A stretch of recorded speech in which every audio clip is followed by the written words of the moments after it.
welcome to week 3. I have the pleasure of looking at similar triangles. It's a relationship of similar figures, and I think that's what is key to come out of it. It's just a relationship between similar figures. Now, they could be rectangular and other shapes. We're going to look at triangles here today. So if I draw a right angle, and I have the short side is a 3, the long side is a 4, well, we know that 3 squared plus 4 squared using Pythagoras' theorem, adding together takes the square root, would be 5. All right? Now that's one triangle. Now if I had another triangle, a much larger one, now let's just say that the short side happens to be 6, the long side happens to be 8, 6 squared is 36, 8 squared is 64, add them together, you get 100 square root, that's 10. So now as we do a comparison of those two, what we have is we always do a comparison of short side to long side. And if we do it consistently, we won't mix it up with which sides we're comparing, so short side to long side. So our first triangle, that's 3, is divided by 4. Right? Now if we do the larger triangle, that's 6 divided by 8. And what we see is those are identical. That 3 over 4, if I take it times 2 over 2, or 1, becomes 6 over 8.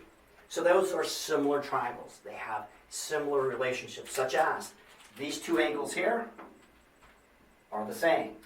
These two angles here are also the same. And that helps us tremendously as we're working problems. If you look on the screen, you'll now see an example. Now this is an indeterminate problem, but when we look at it, it has a pen at A, a member at B, a member attached to A, B, C, D at C, and that is a load at D. That load will cause the entire structure to rotate about A in a clockwise fashion, and so as we look at that, that will probably compress B and stretch C. Now, you learned in physics to create free body diagrams, so in this case, we'll take away the pen, replace it with an AX and AY, we'll replace member B with a BY, and we'll replace member C with a CY. That gives us a beam ABCD that has 4 unknowns. Well, one way to limit, because what's controlling the amount that it rotates, how much deflection occurs at point D, is member B and member C.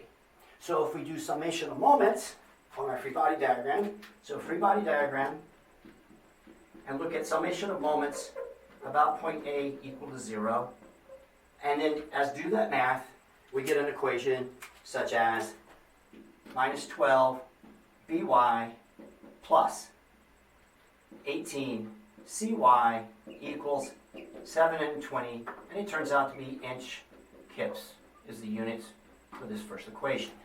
Now, as you look at that, I could probably do summation of forces in the y, but I'll pick up an AY. And if I do summation of forces in the x, I get AX.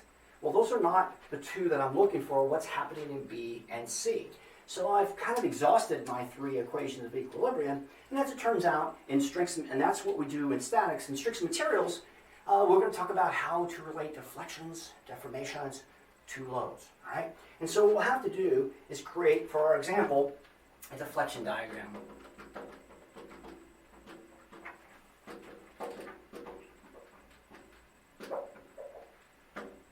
Now, a simple diagram here would be looking at point A. I would have the member initially here with point B, point C, and point D. All right, point C. And what we also want to do is write in there what the dimensions are from point A. Let me hit A here as well. Point A. And those dimensions are, it's 12 inches over between A and B, 6 inches between B and C, and 6 inches between C and D. ID'd A, B, C, and D. What I want to do is I want to show an exaggeration of how much it'll deflect at point D, rotating about point A. So the way I'm going to do that is draw a member. It's an exaggeration And then what I'm going to do is draw what is the deflection at point B down, delta B, at point C down, delta C, and delta D. Now, what we used over here might be able to be used over here, because if I take a look at this, it appears that I have a triangle when I look at delta B with a short length of delta B and a long length of delta of 12. So I can write that down as delta B over 12. It also appears I have a triangle with delta C, and if I look at that, that's delta C over now 12 plus 6 is 18.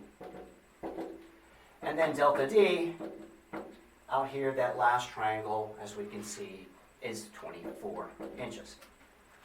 Well, this relationship will help us. This is a compatibility relationship, and we got it from a deflection diagram. And that's going to give us another equation, because I have delta B and delta C. So if I isolate this part of the equality, delta B over 12 is equal to delta C over 18. It turns out that I will learn in strengths and materials that I can solve for how much deformation occurs when I look at the axial force in B and the axial force in C, which will then allow me to substitute that value in and get an equation 2, which is also in the same variables of By and Cy. And what we'll do next, after this week, is we'll look at solving multiple equations with multiple unknowns. So don't forget the homework. Good luck. See you next week.